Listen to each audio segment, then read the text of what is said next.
Joan Quinn Profiles. As an editor for Andy Warhol's Interview, the Los Angeles Herald-Examiner, LA Style, and Detour magazines, Joan covered the social set, the Hollywood hotshots, the international art scene, the mysteries of food, the excitement of travel, and the fabulous world of fashion. Joan continues to find creative people on the cutting edge who make things happen.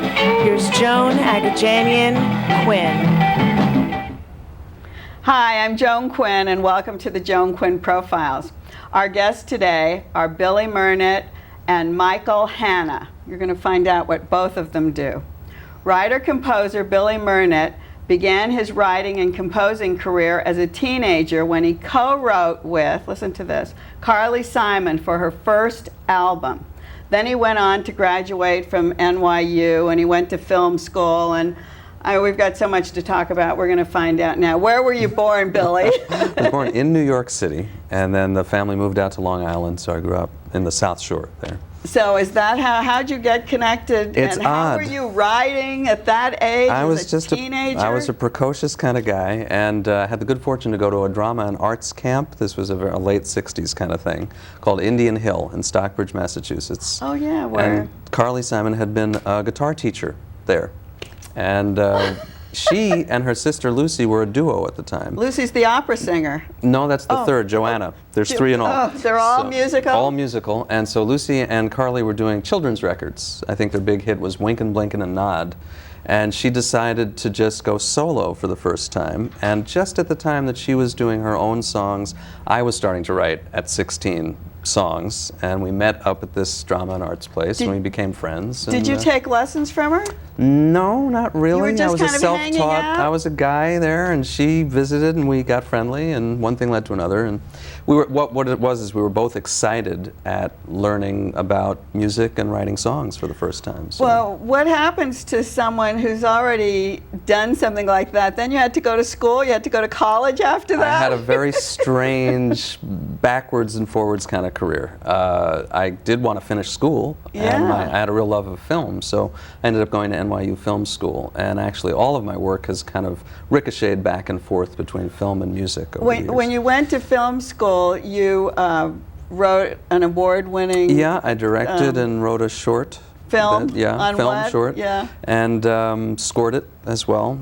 Oh, because you were musical, so you did the scoring. Did it all. So kind of Renaissance And what was that stuff. about? It was actually about a couple finding an apartment in New York City, moving into it, and just at the point where they finally get the apartment finished and ready to live in, they break up. And it was sort of about a half hour compressed their relationship into What that kind space. of music? Something like that. Lyrical. It was kind of funny, funky, lyrical stuff. Do you sing? Badly, yes. Do you play the piano? I do. So are you kind of like your own cabaret act? There's a terrifying thought. Yeah, I could probably do one. But Could yeah, you? Yeah. Would you have the material to do it, or would you? By now I do. I, for a while, was a singer-songwriter with a record of my own. My work with Carly led to an album on Elektra Records way back in the 70s, and didn't quite make me a rock and roll star. So we wouldn't know let it go. No, it's a collector's item. We have to know you through some of these other things. You actually then wrote one-act plays. Yeah, got into theater. Well, it was a pretty logical transition from the music into musical theater. Mm-hmm. And were they musical? They were. Well, the one that was done in Ensemble Studio Theater was not a musical, but once you got involved in theater, it was, it just became an expansion of some were musical things, some were not. Did you ever act in them, or were you just writing? No. No fear of acting, no. And then the other thing that I think is so fascinating is that you've written 20 novels, romance novels. You've blown my cover, yeah. Well, tell us, nom de plume, is that... well, in that industry, all the novels are supposed to be written by women. It's sort of an unwritten law that no matter who you are, you have to have a female name. So I was Lee Williams originally, which is a properly androgynous name, L-E-E. Yeah. And then when I moved to another company, to Harlequin, they had me be Leanne with an L-E-I-G-H first name. So I was Leanne Williams. They really weren't fooling. I mean, they weren't really trying to pull the wool over the public's eye. It's a convention. I mean, I think people in the know understand that, but supposedly these are women's books for women, so they like to feel that... When did this come into your career?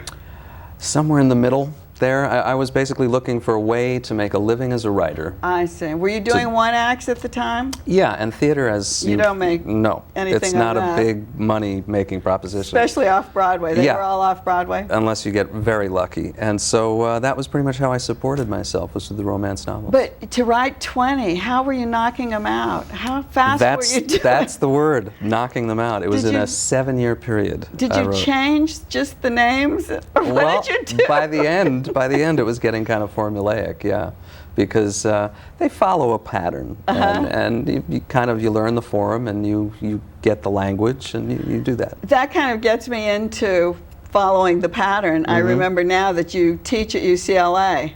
Yeah. And do you teach that kind of No, writing? I don't. I'm not teaching romance writing because that by now is, I like to think it's behind me, and it's been about 15 years since But you my can last still one. teach people what you did. Right, but I kind of feel that the film writing that I do and the other fiction is more interesting and in a way more my own. I mean, the romance novels were fun and a good way to make a living, but Somebody else's. yeah. You were a staff writer, which was a daily job working on Santa Barbara. Right, that was a direct result of the romance novel writing. They were Oh, that looking, came yeah, next. Yeah, I they were see. looking for writers in New York. The show was out here. Uh-huh. And through a friend and an acquaintance in the business, I got an opportunity to try it out, and I got lucky, and I wrote for them for a year or two. But that was different because you had to work with people. I mean, a group of people. Did you write with a group of people, a group or did you of write people alone? by far, meaning there's this whole soap opera hierarchy where there's a team at the top, and then they farm episodes out to individual writers. So Oh, I is was, that how yeah. you did it? So you were So writing alone then? I was writing alone, but I see, yeah. I see.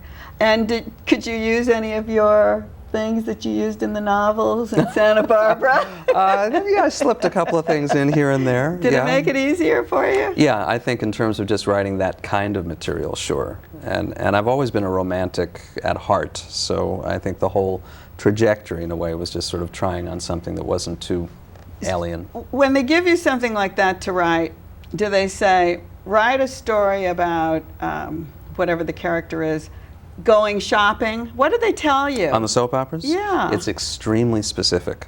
It They is. have a big book that they refer to, I don't know if they still do, they used to call it the Bible.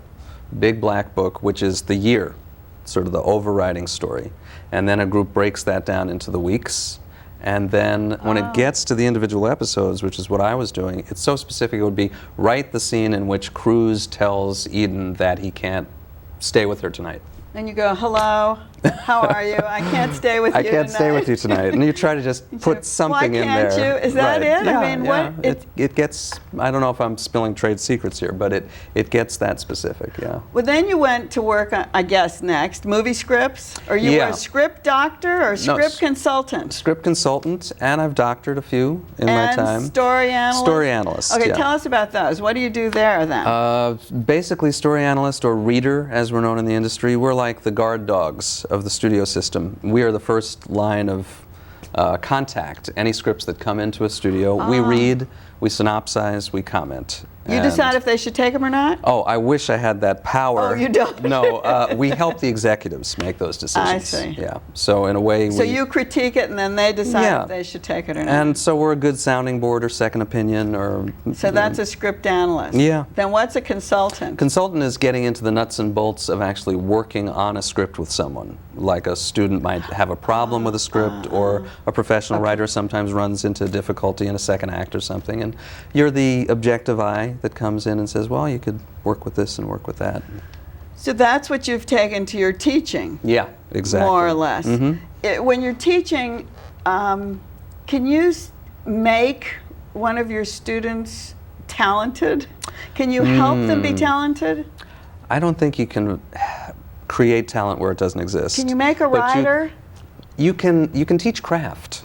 But if a writer is genuinely talented, the best I can do is help them pull that out, you know, and put it to use. So you can see it? Can you see it right Oh, away? yeah. Oh, it just jumps right out. That's true. And that's how you develop it? Yeah, yeah. I mean, most writers are struggling to find their voice and find a way to do stuff. A writer who has a genuine talent, it's just there on the page. What you know? happens, though, if you've got somebody there and, I mean, they think they're a writer?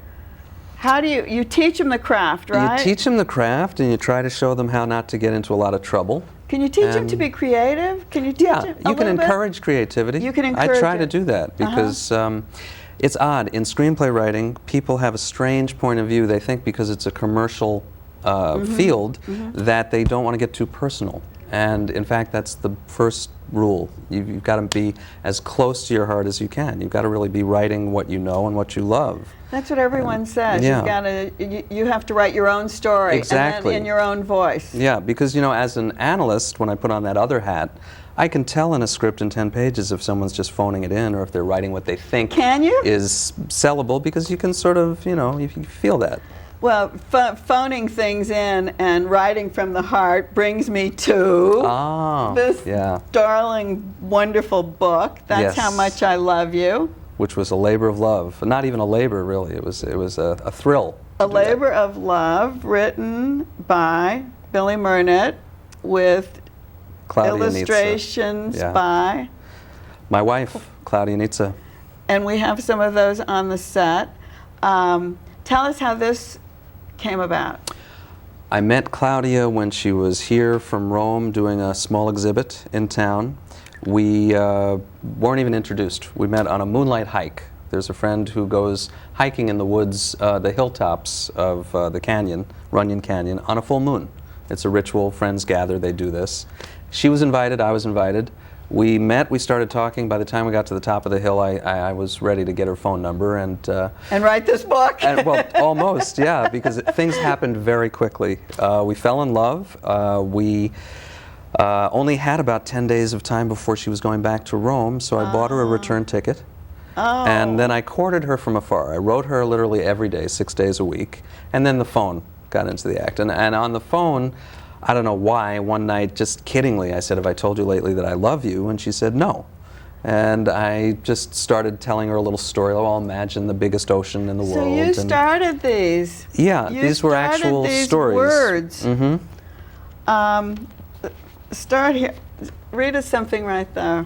Let me get a beginning of something for you so that it makes sense.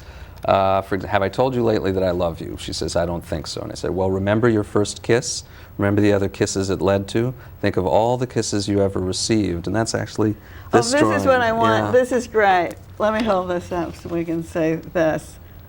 Remember your first kiss? So who wrote underneath this then? That's my handwriting. And we originally were thinking of doing stuff in longhand in the book, and then we ended up with print instead. Print. And it goes on Tell from us there. about the next one too. We have another. That's from a longer story. This is actually our street, Electric Avenue. We live on Electric Avenue in Venice. Let me put this one up too so they can see it. And that comes from a longer story in the back. Are these watercolors, by the way? It's a combination, from what I understand. It's gouache and line drawing and watercolor and pencil, I think. I hope I got that right. Well, you've got a lot of media mixed in here. Yeah, well, she's incredibly versatile. And this comes from another story? Yeah, a longer one that I think Claudia read a bit of you. When I talked to her before. Yeah.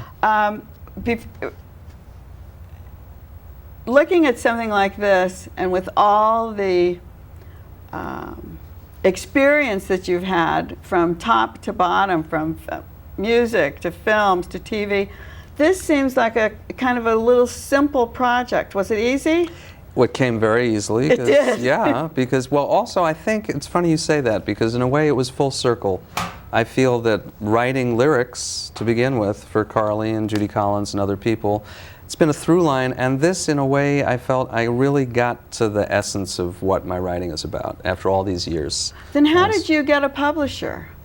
Very lucky. A friend of mine in New York, a fellow artist, a guy named Ted Shapiro, knew Larry Sloan, who was originally with Sloan Pearson Stern, who did Mad Libs and a lot of books over the years. He was starting a new company, Tallfellow Press, and he was the first person that we took it to. I just And he said, loved it. yeah, and he thought it could go. And so I think, you know, honestly, when you do something with real feeling behind it, it's funny. Things move in mysterious ways, but sometimes this has been the easiest project to get off the ground out of everything that I've done, just because I think it was felt and it was real and people respond. Well, we love it. We think it looks thanks. great, and we're glad you were here. We're glad you brought these original yeah, they're great. illustrations from the book with you.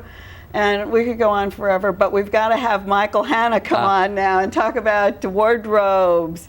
So thanks very much, thanks for Billy. having me. Thanks for It's being been on the great. show. Don't go away. We'll be right back with Michael Hanna, our wardrobe supervisor.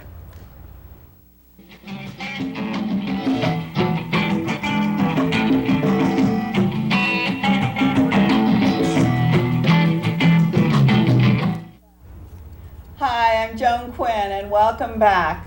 Michael Hanna, who works in the theater, is one of those people backstage that keeps the production looking fresh. He's a wardrobe supervisor. Michael earned a BFA in costume design from Wright State University in Ohio.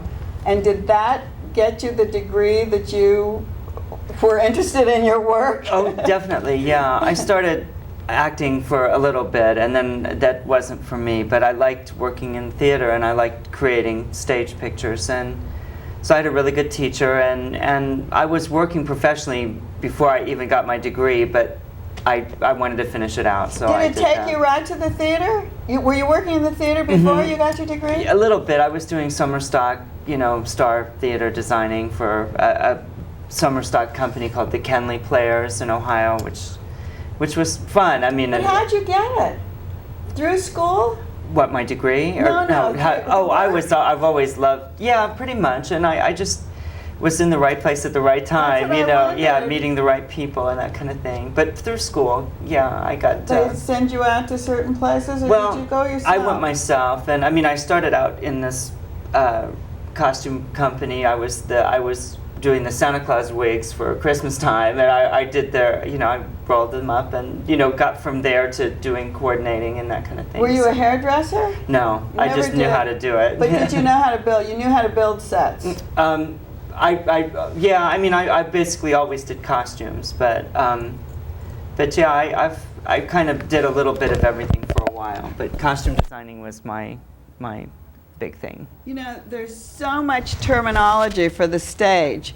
Design assistant, costume coordinator. Let's go through those and talk about what those actual jobs are. Okay.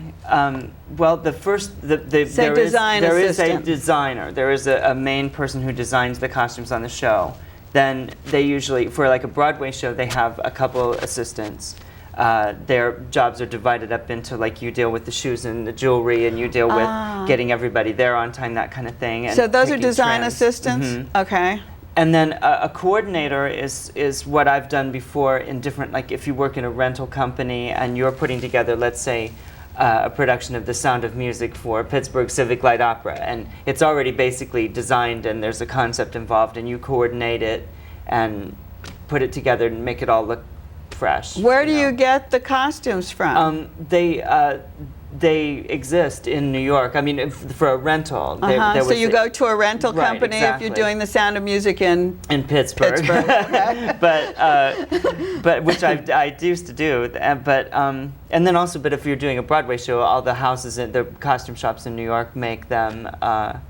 Barbara Matera's, Parsons Mears, Corelli. They're all these huge shops that make all these specific costumes. They make for the show. specific costumes. We haven't gotten into that yet. Yeah. Let's get to principal ensemble dresser. Okay, well that's what I've done then too. That's when you basically assist the actor in getting ready and getting dressed and going on stage. Oh, you actually are a dresser then. Literally, yeah, Uh-huh. yeah, and that was my job for a couple years in New York, and it was great. I worked with great people, and it's a very close process. Are you because they- unbuttoning and Sure, tying? and right off stage, and sometimes you have 45 seconds to get them changed into the next outfit, and so they rely on you a lot, and you know, it's great. It's a very interesting thing to be right back there, and sometimes right on the set. Right on. Yeah. Now, and then assistant wardrobe supervisor. Well, what I do. Basically, the wardrobe supervisor is in charge of maintaining the look of the show, maintaining it on a daily basis. If anything rips or shreds or something, you fix or replace it. You make sure that if anybody leaves the show, the new people are fitted and recostumed. And then what happens? How do you recostume? You have to actually make a new costume for that person? We have, or with the shops that originally made those costumes, we send the measurements of the new person, but- and they like, for example, you know, this specific character, we need her dress. And they have the pattern there, Yeah, and they can make it in her right, size. right. I see that. But how long will that take?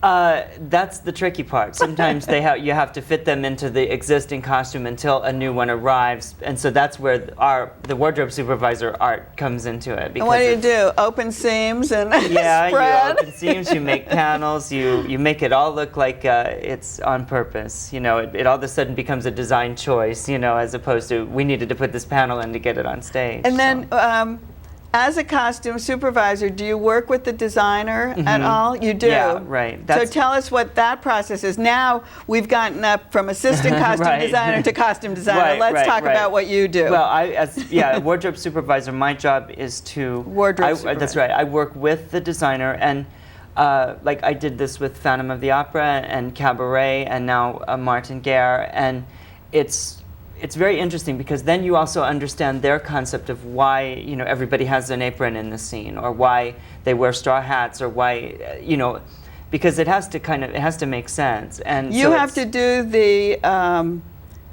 historic. No, they do that part, the but designer we work does. with each other to kind of. They give us that, and then we take it and make it practical. Basically, make it work I on an see. eight show basis. So who gives you the concept, the historic? The designer research. does. Yeah, the designer yeah, does. So you definitely. have the research. Mhm. Then you look at your Martin Guerre. Right. And you say he needs a big blousy white shirt. Well, they also design that, and they provide us with the costumes, and then our job is to make sure that, like for example, we have a clean one for every show, and we have, you know, and that it still fits him if he gains or loses weight or that kind of thing. And so there's a lot of technical parts that just deal with the daily basis of the show. That's what I was wondering. How many shirts would, or say, what's the lead in Martin Guerre? Let's talk about Martin Guerre, because Guerre that's where himself, you are sure. a wardrobe supervisor. Right. Mhm.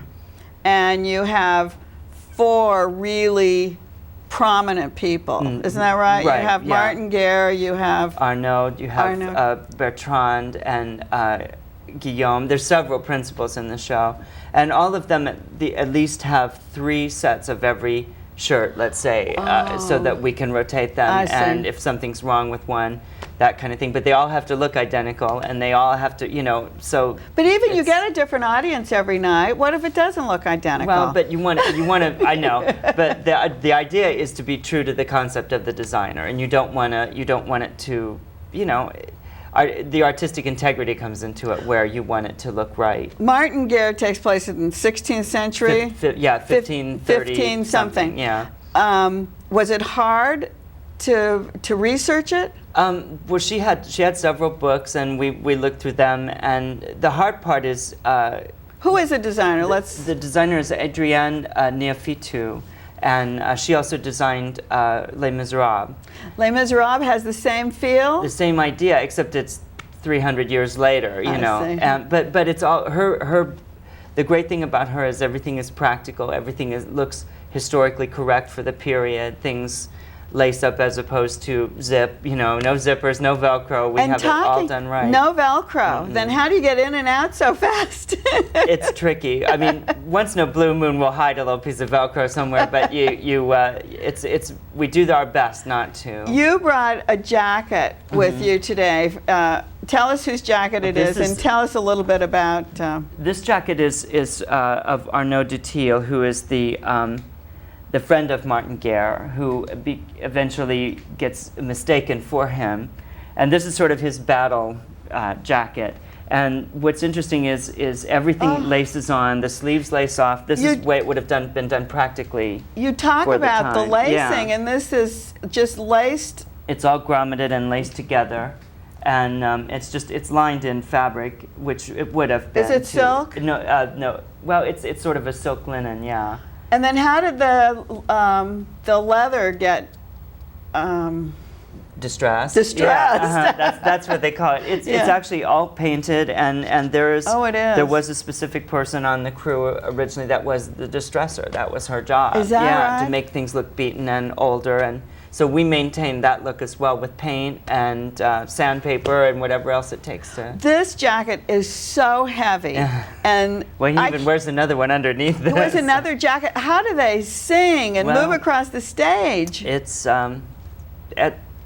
It's actually, they're not as horrible once they're on you as it is just dragging them around. Carrying but, that was very heavy, I know. We had some very heavy clothes on Phantom too, and it was tough, but once they're on your body, it seems a little easier to control. They're warm, that's for sure. Phantom of the Opera. I absolutely loved Martin Guerre. I love the music of these productions that Cameron McIntosh is producing. It's gorgeous. He has such a great eye for, he did Martin Guerre, he did Saigon, Les Mis, Les Miserables, Phantom. and Phantom of the Opera. I mean, all my favorites that I think, I don't know, the music is so riveting, and it always seems like it's in a minor key, so it pulls you in somehow. Definitely, yeah. That's what I love the music on Martin Guerre. I worked on Les Mis too. That was my first Broadway show. So I love Les Mis, but Phantom of the Opera is my favorite. I don't know. I did 10 years on Phantom of the Opera, and I love it still. But how about those costumes? That was a real range, wasn't it? $1,500,000 worth of costumes for that show, just for every production. But it played forever. Ever, yeah. I was on the first national. I did the Broadway company. I was a dresser on it, and then I went and supervised the first national tour for 8.5 years. Did you come here? Twice. We played at the Pantages. And did you come when it was at the Amundsen? No, that was another company. They had their own specific LA-based company. Oh, they did? Yeah, Because that was here for years, yeah. I was society editor at the Herald Examiner. Oh, no kidding. And I went to the opening night and I had to write about it, so I ran and saw the first act, went back to the newspaper, wrote about it, wrote who was there, ran back and saw the ending. Oh, wow. But I had seen it so many times that you can't see it too many times. No, I must have seen it 70-some times when I was on. Did you love it all the time? Yeah. Got to a point where there was like little places I was like, well, you know, I think I'll run out. But. Well, we loved having you. Oh, you were so interesting, and there's so much going on backstage. Definitely. We need people like you to do it all. Thanks. So thanks, Michael Hanna. Thank you. And thanks for being with us today. We'll see you next time on the Joan Quinn Profiles, and keep writing to us at 777 South Figueroa, 44th floor, and we'll answer your letters. Bye. That was great.